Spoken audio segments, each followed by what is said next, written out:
Hello, Dr. Bowers. Well, Welcome. hello, Shawna. Pete is fine. Hi. Pete is fine. All right, great. That's how I know you, of course. I'm so happy to be here with you today to talk about spelling out. Yeah. Why don't we just start, though, with having you introduce yourself and your work a little bit? I got into all this first as a classroom teacher, taught grades 3 to 6 for 10 years, mostly overseas, and ironically was a terrible speller almost all of those years, and then ran into real spelling in the ninth year of my teaching, at the end of my ninth year of my teaching at a conference, and was rather shocked when I went to this talk that I thought would be a snake oil salesman who saying the spelling made sense was about meaning and didn't have exceptions. And then within 5 minutes, he made sense of all these spellings that I never understood.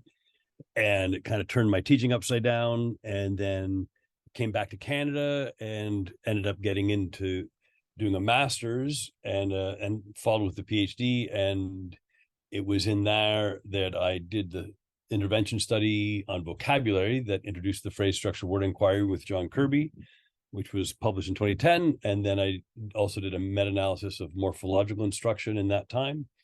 That was the first one out, and that has been corroborated by the others, that showing that morphological instruction was helpful for everybody, but in particular had benefits for the younger and the less able, which was not what the general assumption was. And that continues to be reinforced with the following ones.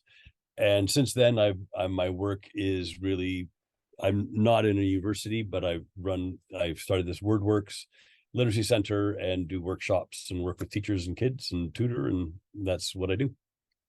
Okay, wonderful. Well, without further ado, let's dive right in. And Yeah, the main topic today within structured word inquiry is yeah, specifically spelling out. So, can you just explain a little bit about the difference between spelling out and sounding out and how it's important to the work? sure. This is a great topic that I'm trying to bring more and more attention to. I often say that if I could push a button and do some a research project, it would be looking at the effect of this practice. And there's different pieces of it, but the overarching title I use is spelling out orthography. And I like that title because we use that phrase spelling out when we don't mean anything about spelling. We say, I'm going to spell it out for you. These are exactly the rules of this game. When you say you're going to spell something out, you just mean you're going to explain it. So I like the idea of spelling out orthography because it has both of those senses. But there's three things that I think come underneath spelling orthography that we'll look at. One is I call writing out loud, which is when you are spelling out the orthographic structures of words as you write them. So you writing out loud means you're writing at the same time. Spelling out loud, you don't have a pen, but you are looking at orthography usually and spelling out its structure. And when we're talking about its structures, that people might just assume that means morphemes, but no, the orthographic structures are graphemic and morphemic, and then also the suffixing changes. And then the other one that I often use is something I call tapping out loud, that has to do with tapping the graphemes in the base. But so those are the three aspects of it. It's nice that it's just one word away from sounding out when you talk about spelling out. And the idea there is that frequently when we're working with a student who they're reading with us, we're trying to help them with reading. When people get stuck, everybody's heard the phrase, "Can you sound it out?" Now, it turns out my experience is that lots of kids do that and don't get to the answer. But it's an attempt, and it's a reasonable attempt. Is the idea is to try and link those letters on the page and how they link to the pronunciations of words, which is an important thing to do. But we need to know what are the letters are actually is the graphemes that are writing the phonemes.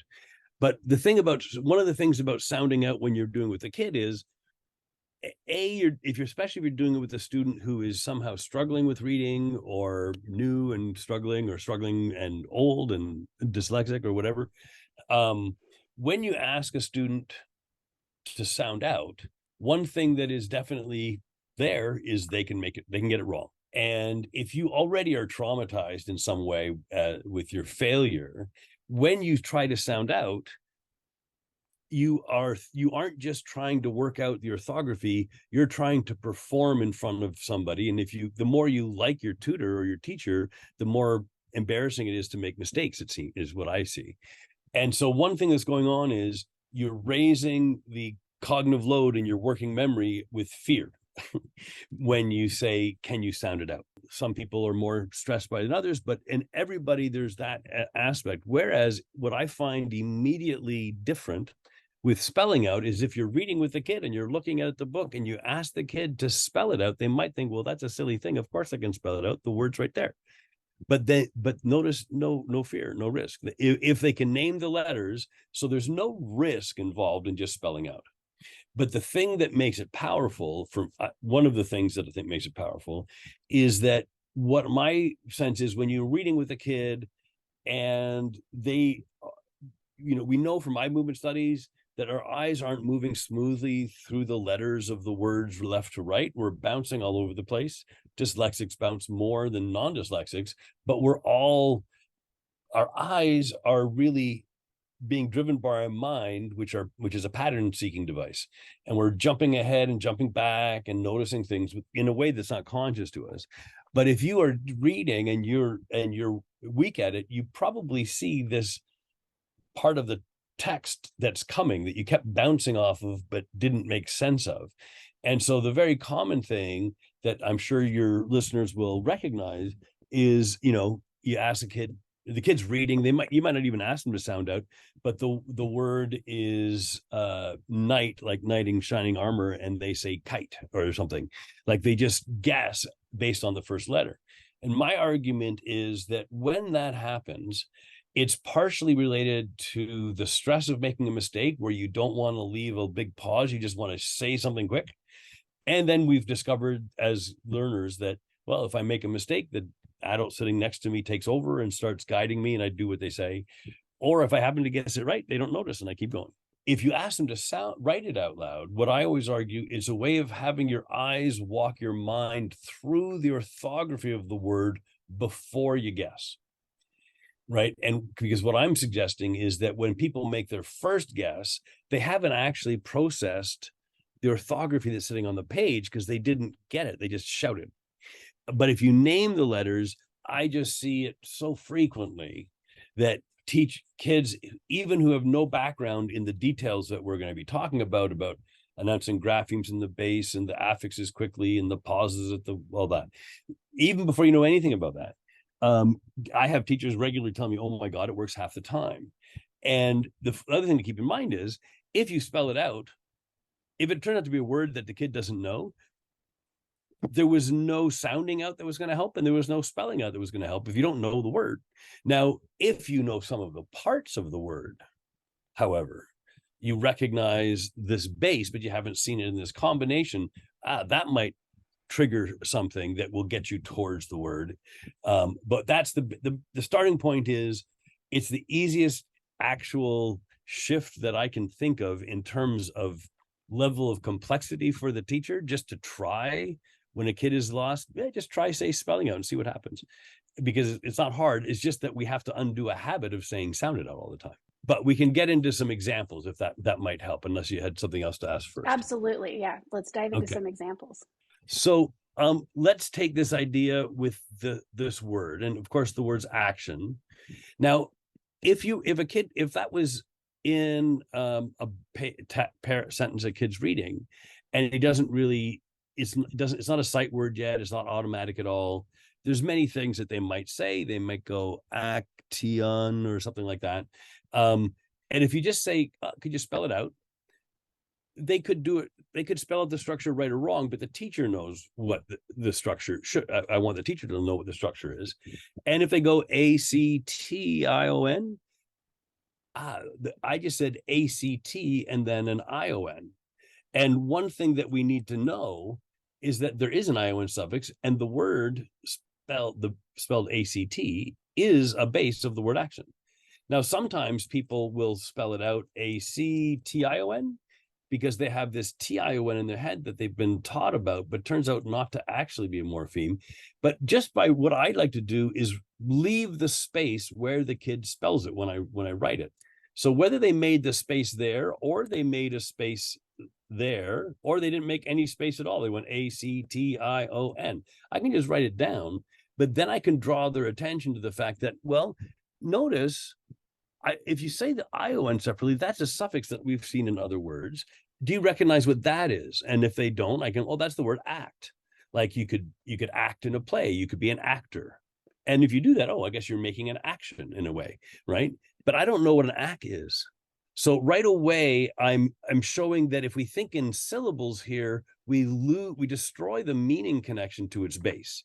And I don't want to infect your mind with TIONs that aren't always misleading you from what it's built with. And if you just didn't pause at all, if you just named the letters, I could say, oh, very good, you named the letters perfectly. And here's my favorite joke with kids: when it's in a class and you ask a kid to say, can you spell that word for me? And they go ACTION. And you say, oh, very good, you named the letters, but I spell it differently. Well, now the kids are going, what's this guy saying? Because that's crazy.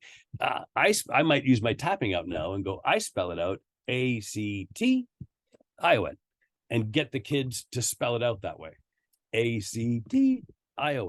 And then once I've done that, I can draw attention to the fact that I tapped the individual letters in what I'm calling the base now.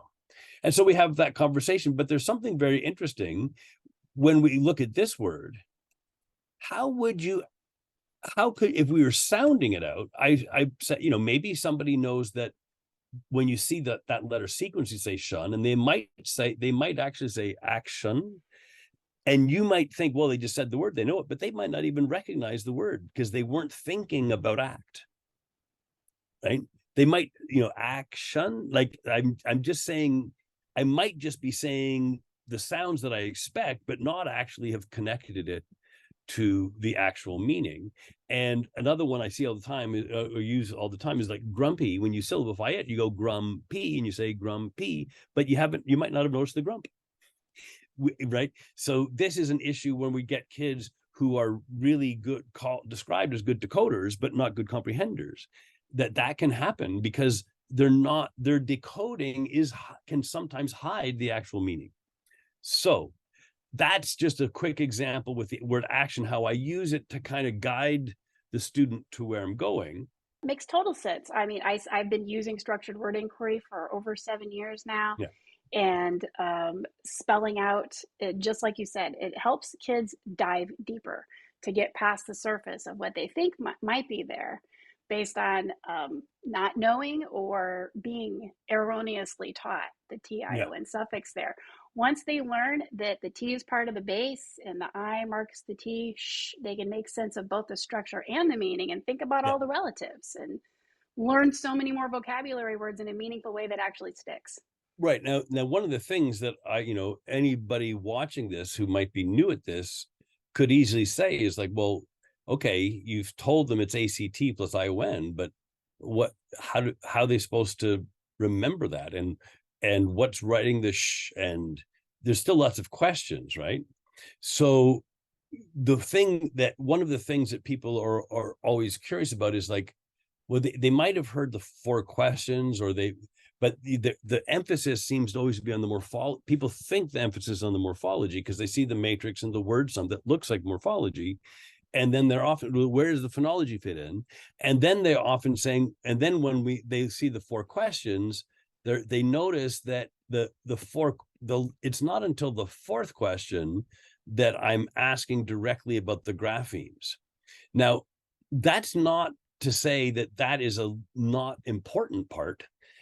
It's a way to, and this is what I can explain when we look at the spelling out, the thing that is, this is kind of a boring one because the base is all single letter grapheme. So if I'm writing out loud, I go ACTION. And notice I pause where the morphemic boundary is. I announce the graphemes one at a time, but I say the suffixes quickly as groups. Prefixes and suffixes, we get to say ION, ING, URE, and NESS, and then prefixes like PRE and UN and SUF or stuff. And what the thinking behind that is that very much in line with the orthographic mapping idea from Mary and all of the theories of reading that I know of, what we're trying to do is build mental representations for the spellings, meanings, and pronunciations of words in the learner's mind. Because if you build those representations in the act of reading, you can recognize things more easily, right? And that Perfetti talks about lexical quality. The higher the quality of all of these features of words, their phonological, their meaning, and their orthographic connections, and also how well those are bound together, the quicker access you have to a word when you're reading, or to how to spell it when you're writing. So it's the same idea. But my argument is, why would we only focus our instruction on binding the grapheme phonemic correspondences? Why the morpheme correspondences? One of the things that I've been talking about a lot lately is that it strikes me as very telling that everybody who's watching this video will have heard of the phrase letter sound correspondence, and many will have heard of grapheme phoneme correspondence, but there's no similarly frequent phrase spelling meaning correspondence. This is definitely out there in the research. What's his name? There's a vocabulary chapter by Templeton. I can't remember the year, that really blew me away. That was, sounded like so much of the stuff I was reeling from Real Spelling. And he kept talking about the spelling meaning connection, but it's not a phrase in classrooms everywhere. It's not a phrase that, we have A is for apple, but we don't have, the ed is the ed is for past often, or and that's something that it's a signal that we're focusing on one aspect of orthography at the exclusion of another. And it's not that we need to replace the other, it's just that we have to bring our attention both to the grapheme phonemic correspondences and to the spelling meaning correspondences. And the spelling meaning correspondences are morphemic. The key thing is that the morph in English, the spelling has evolved to favor consistent spelling of the meaning representation, the morphemes, over the spelling of the phonemes, which have such a variety, which is a good thing, because it is the only way that we can keep the meaning units spelled the same. So for a couple examples there, so that's why the grapheme phoneme correspondence is the last question, because if you just look at the word action and you don't analyze it and you try to sound it out, lots of things can go wrong. Because one thing I see a lot of people talk about is a TI digraph that writes sh. And you can certainly see why somebody would think that. They see lots of words that have the T and then the ION, and they say sh, but that's not how it is.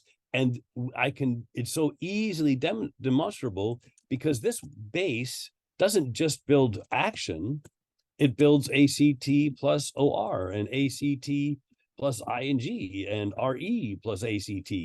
And so what I need to do is make sure, since all these words share that base, they share the spelling. And so now I know that I'm saying action, but I don't hear the quote unquote T sound. Well, that's because there isn't a T sound. There's a sh phoneme here. There is a T phoneme in this word, right? And so it's because I can draw on the link to my knowledge of the pronunciation of the word act, that base in a word like actor and acting, where I have that I can explain to a student who has maybe misspelled a word, let's say like that.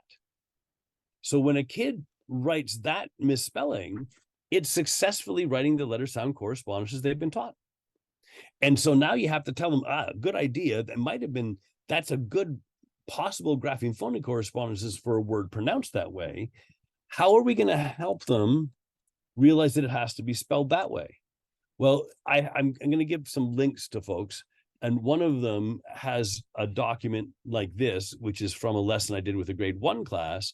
And what we did is we started with the word act, and I like to, it's easy to write a sentence like, Vin Diesel is my favorite action movie actor or something, like some silly sentence that plants action and actor and acting nearby. So hopefully kids notice the spelling meaning correspondence despite the pronunciation.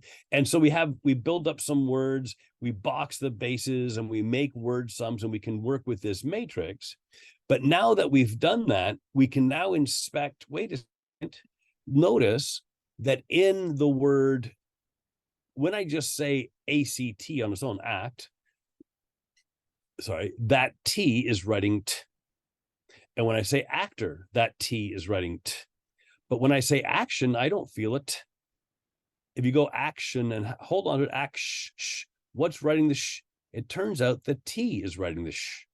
And now we can look at this grapheme phoneme diagram and see that the default job of the T is to write that phoneme T.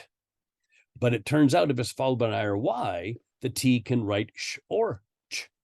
And so now we can help the kid link the spelling and the meaning and the pronunciation, not only to remember how to spell action, but to activate, so to speak, all of these related ideas. So, and then here's just as an image, and I have a document that has this lesson. This is a grade 1 class where the word that they asked me to investigate was a transition. They were working on their transitions from one activity to the other in the day. Well, transit, we were in San Francisco and they knew about BART transit. So we could talk about transit and transition and transitional and notice that T. And then I did the ACT thing. And then the kids are running around the room looking for any words where the T writes T and when it writes sh. And the thing I'd like to highlight is I frankly have not seen this grapheme phoneme correspondence. The T is a very commonly writing the phoneme sh in most programs whose focus is teaching grapheme phoneme correspondences. And the reason I would posit is because the only time you really understand this and recognize it is when you analyze it, so you know there's no TI because you have a word sum or a matrix. And then you also have to collect words that have the same base but a different pronunciation. And so in this way, so I've gone from the spelling out to all this stuff, but you see how the spelling out was the first tack to just identify the morphological structure.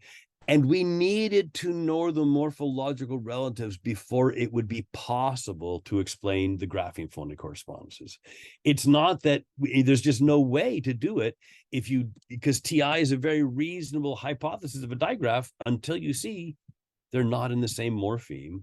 And that's one of the things that is absolutely absent the classroom instruction I see and tutoring instruction I see outside of real spelling and structured word inquiry, is that we don't teach this message that graphemes by definition happen inside morphemes. They always do. They never violate it. You know what a hothouse is. It's not a hothus, right? And you don't even notice that you know these things, right? So the spelling out is at first tack, and actually the writing out loud is so important so that you're engaging both motor pathways and seeing the structure and talking about it. So it's truly a multisensory yeah, teaching method that's also explicit. yeah, You cover everything. absolutely. And I did Yeah. bring up the old chestnut that is worth looking at, because one of the example, the word does, nobody expects anybody to sound it out, and we call it irregular. So now you're asking kids to remember all those words that are called irregular. Well, one thing we know about dyslexics is we have a very terrible orthographic memory. We demonstrate daily. We don't remember spellings we don't understand, right? So now you're actually telling us there's lots of words that are crazy. You're just gonna have to memorize those. Well, motivation is gone. Like, well, I suck at memorizing these things. Everyone else seems to get it. What's going on?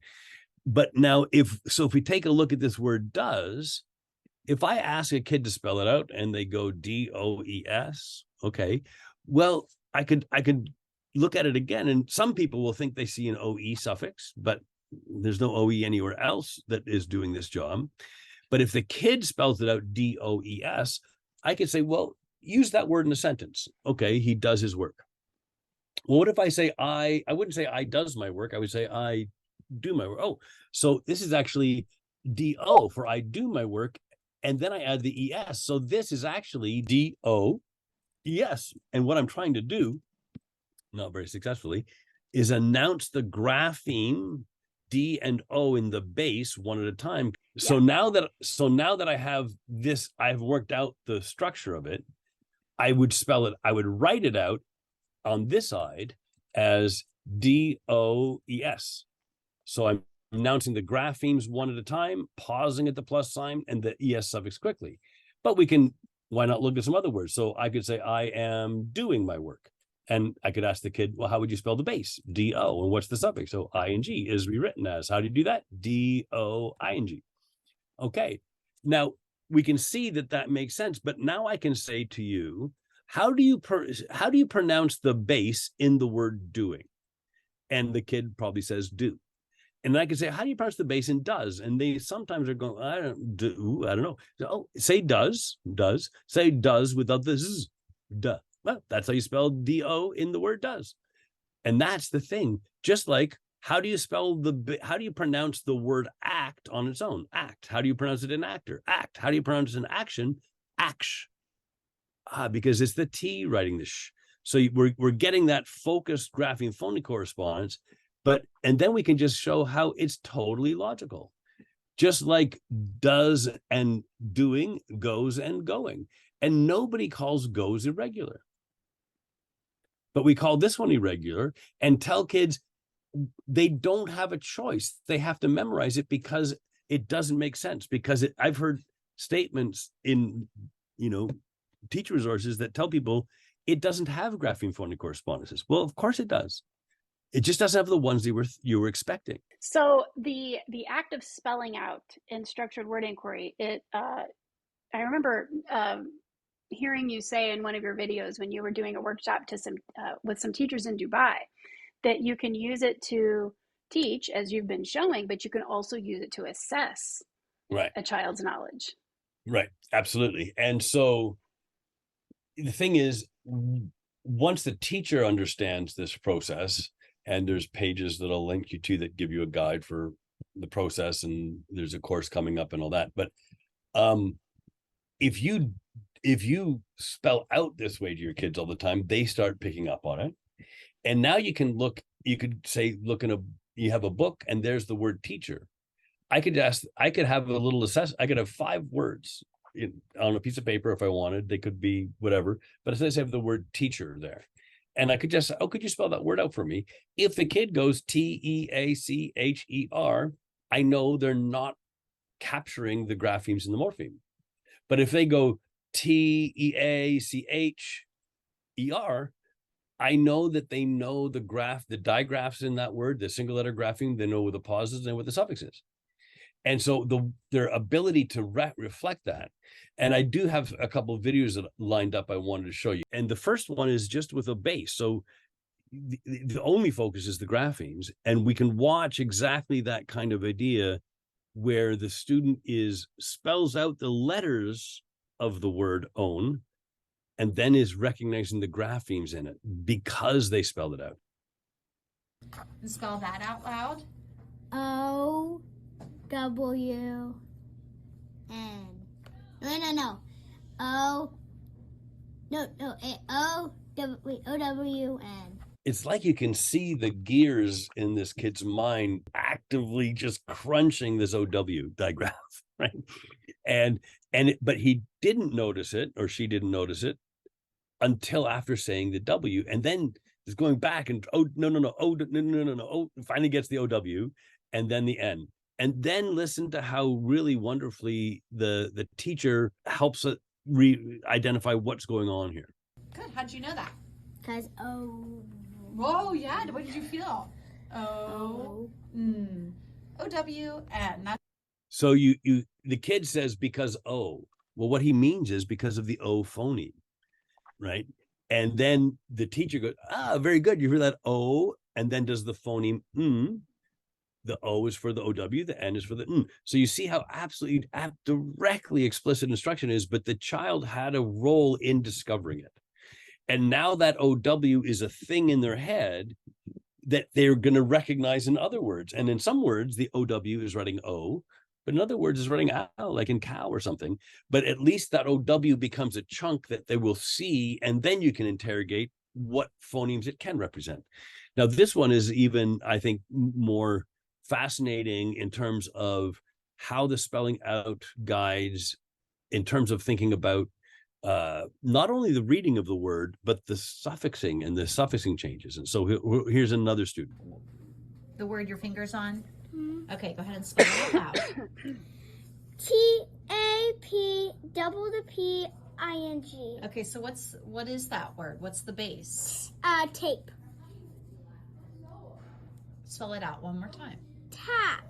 So the thing I would like to note there is teacher didn't say you got it wrong, just said, can you spell it out?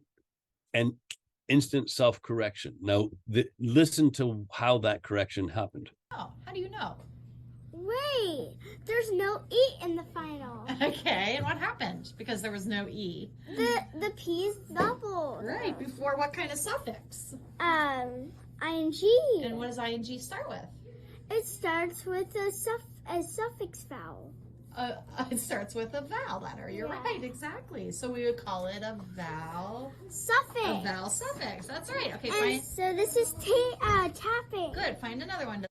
So notice that this process helped him read the word. Tapping and taping.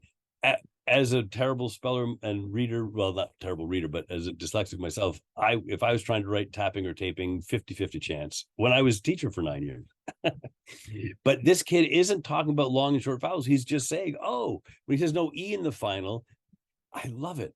It's a suffix vowel. This is not memorized because those aren't quite the way we say it, but it means the kid knows it. And the teacher just uses the language we want to get established, vowel suffix and no final non-syllabic E or whatever. But the next thing you're going to hear, she says, go to another word. And I'm just going to, instead of ruining it after, I'll ruin it now.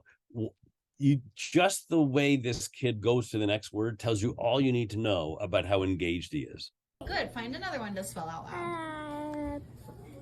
Planner. I just said planner, right? Is that the way most kids react when they get one thing right in their remedial lesson and they get to do the next one, Now listen to now, having just done that, how much more smooth the language and the thinking is here. Right? Okay, so the base is plan. Okay. Now that's a beautiful little thing from the teacher, because the teacher wants the kid to spell the base, because one of our conventions is we don't pronounce it. He just, okay, spell, but so we're not pushing them right now, but. And then because E's not final there, it doubled, the N doubled. And then there's the suffix had a vowel, so there's an ER. Right. And that it became planner, Okay, not Can plan. you spell out the structure Where? of planner? Okay, wait. So PLANNER.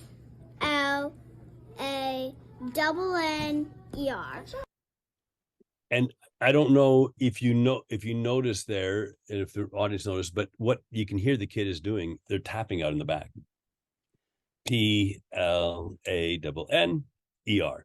Because this is, notice, it's not that the teacher said, oh, tap it out. No, because this has become a practice that the kid recognizes helps them. Kids do it automatically all the time, but you have to teach them to do it. And so you can see how the teacher can have this conversation and work through this, all the while I'm saying doing a brilliant job of orthographic mapping. And I can tell you, actually, this video and the next one I want to show you, I got to present in a session in which Louisa Moats and Lynna Airy were at, and they were both very excited about the instruction. And Airy wrote and told me that this is absolutely appropriate for orthographic mapping and blah, blah, blah. So this is fitting in what the science of reading folks are telling us, is just doing things that a lot of folks aren't aware of. And so the other one I want to show you is with a different student. And now in this case, we were doing spelling out because the kid wasn't writing. That was spelling out loud. But you want to get to writing out loud word sums as well, which is really important. But now I'm going to give you one where we're not using spelling out loud when you see the text, but this is one where I'm helping a student. Can you use our spelling out and writing out and stuff as a way of helping you identify spellings independently? So there's a kid I've been working with for quite a while. He's been doing great stuff. And what I would do is we'd watch this time we were watching science videos, and we just pick words from the science videos because he got a kick out of these science things. And so we were looking at tectonic plates. And so that we just look at the word tectonic. But then I asked him a word that I was hoping to look at, which is the word surface, because we were talking about the tectonic plates of the surface of the earth. And so watch how we go. The other one I was thinking about was surface, like the surface of the planet. Could you have a go at spelling out surface, like writing out, I should say, surface? SUF. Write out loud with your pen. SUR. So I have to pause again because his first reaction is this SUF, and I hope it's clear. I gave no signal that he was not right. I just said, "Oh wait, no, write it out," and he instantly changes. And now we notice he just said, "Sir." So we'll come back to that, but I have a hypothesis of what's going on in his head, but we'll watch that again. SUR. Sir. FACE. How confident are you in that one, Charlie? Pretty confident. Yeah, because you got it. And you know it was great, and this is one of the reasons I like recording, is I think Can I tell you why? Sorry? Can I tell you why? Yeah. Can I tell you why? Because I remember shirt and face. Like it's the face of the water. You got it. Now notice he says it's like the face of the water. We weren't talking about the water. We were talking about the earth. So he understands this concept of a face of anything. It's a face of the water, face of the earth, face of a person, right? And notice we don't say surface. He has no problem that we say surface. In the word surface, the FACE base is pronounced fus. But when it's a word on its own, it's pronounced face. And this is not bothering him because this is how we engage with this stuff all the time. And he can explain it perfectly, buddy. And that, you know what was, I need to check the video later because I think when you spelled it out loud first without writing, that I think you said, I don't know if you said SUR or not. You might have. But as soon as you went, I said SUF, that's right. That's right. Notice the clearness he has of his own thinking. But notice how as soon as you started to write, that reminded you of the prefix SUR. And you've been doing so much stuff with prefixes that SUR just came back to you. And then I'm so glad you shut me up because you saw the FACE for a face. And that is exactly the spelling of surface. SUR, FACE. Why do I keep pushing that T? The face of a surface is the face of something.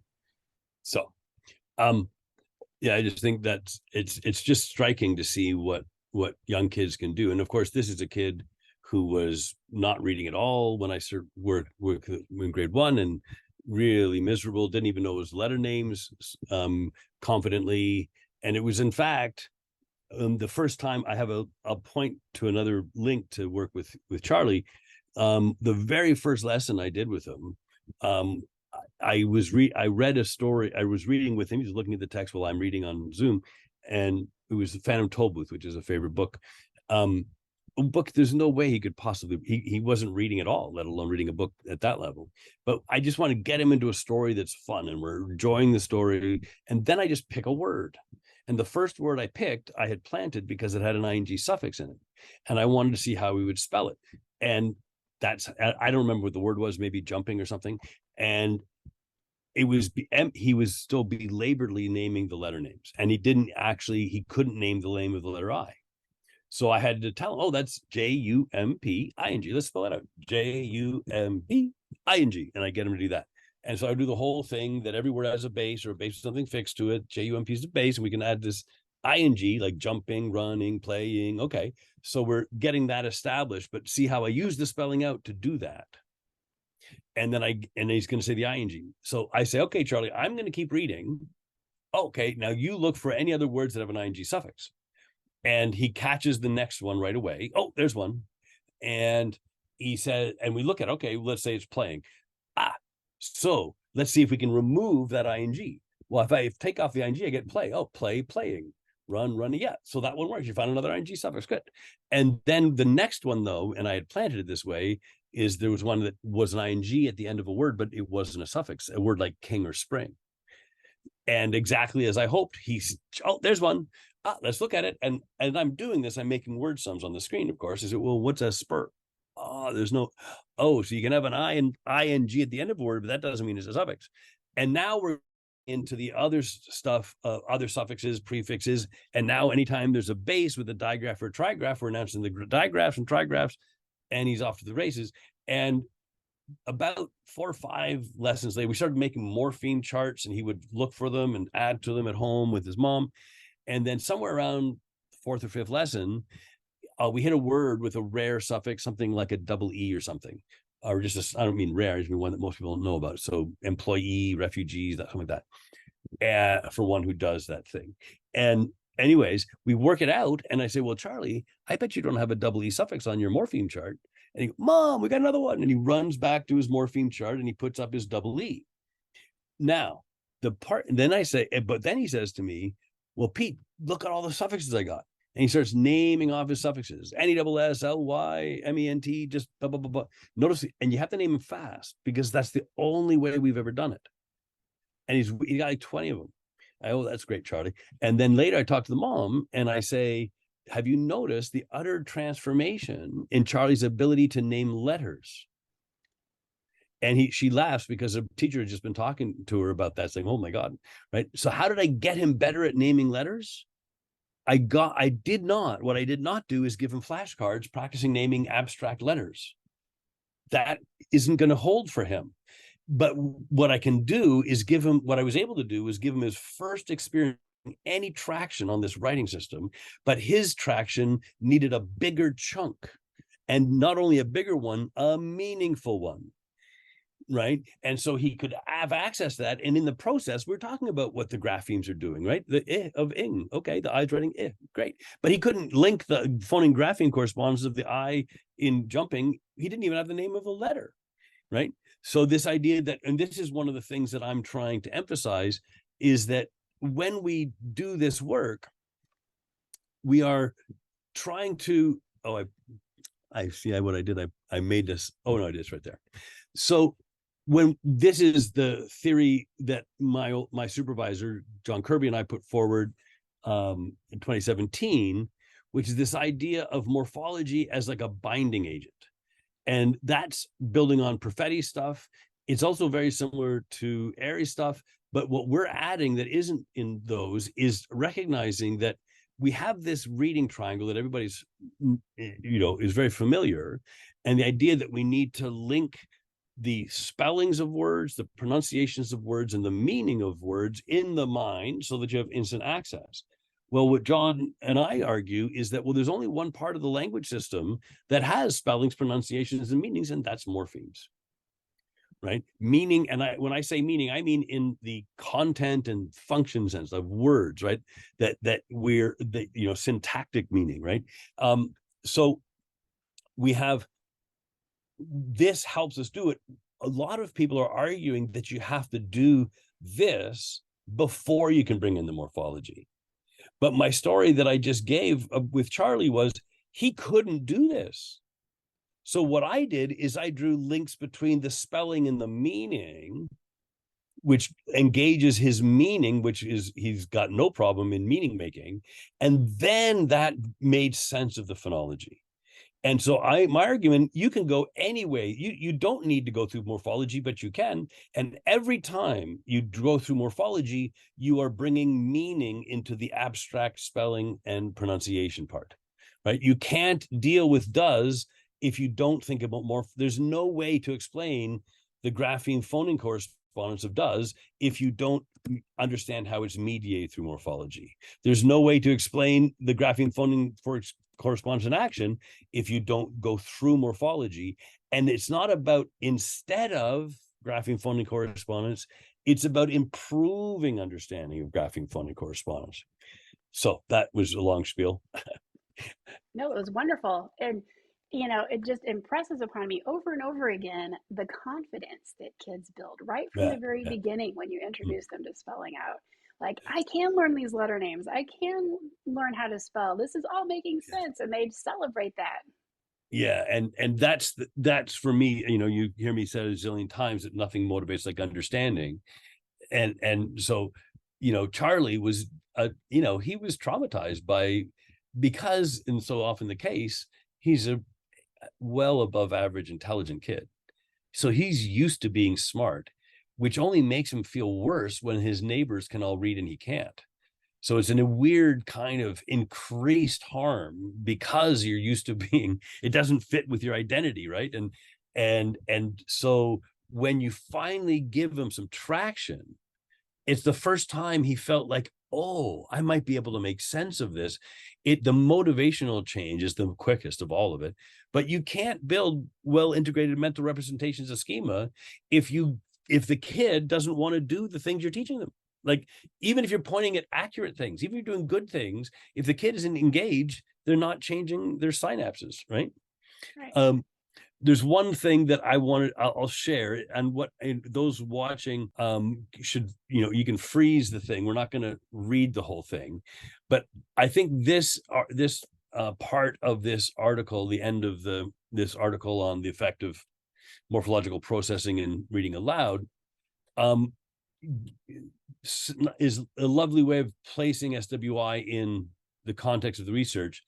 But the thing I highlighted, this is my emphasis, at the end they say, importantly, poor readers of English often exhibit phonological processing deficits. Yep.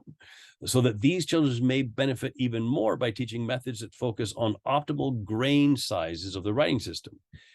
Optimal grain sizes is like how the bigness of the thing, right? Letters have very tiny grain size. Graphemes can be up to 3. Morphemes are more, can be more, and they say morphemes. So children might benefit more by methods that focus on optimal grain sizes of the writing system, i.e. morphemes, which would allow a more straightforward mapping between print and sound, in addition to an easy mapping between print and meaning. And that's what we're talking about here. And there's another theory out in the research, the triple word form theory, that's saying the same thing, that we can link, that kids can learn phonology, orthography, and morphology concurrently. And in fact, that's my argument, is that these are already inherently interrelated. Where we get into trouble is we take an inherently interrelated system and then we pull pieces out and study them in isolation and just assume that the kids can put them back. But as we saw with the T grapheme, without morphology, we didn't even notice that it was a grapheme for writing sh. The other comparison that I make sometimes is like, think about medicine before there was anesthesia, and you're a doctor and you wouldn't want to figure out how does the human heart work. Well, you're stuck with, before anesthesia, the only thing you can ever study is a dead human heart. Right. So you have to study with cadavers, and you can learn a lot about the heart with a cadaver. You can see, oh, it's got these chambers, it's got these things. You can learn a lot. But imagine the difference. The first time doctors started studying a beating heart in a heart operation under anesthesia, because now you see how the heart interacts with the body.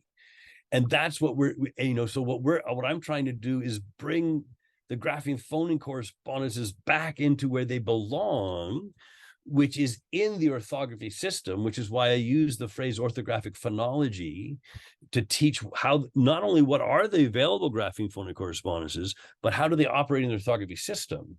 And the other point that I try to make is that, both phonics and orthographic phonology do something really important, which is teaching what are the available grapheme phoneme correspondences. It's a key thing that phonics does.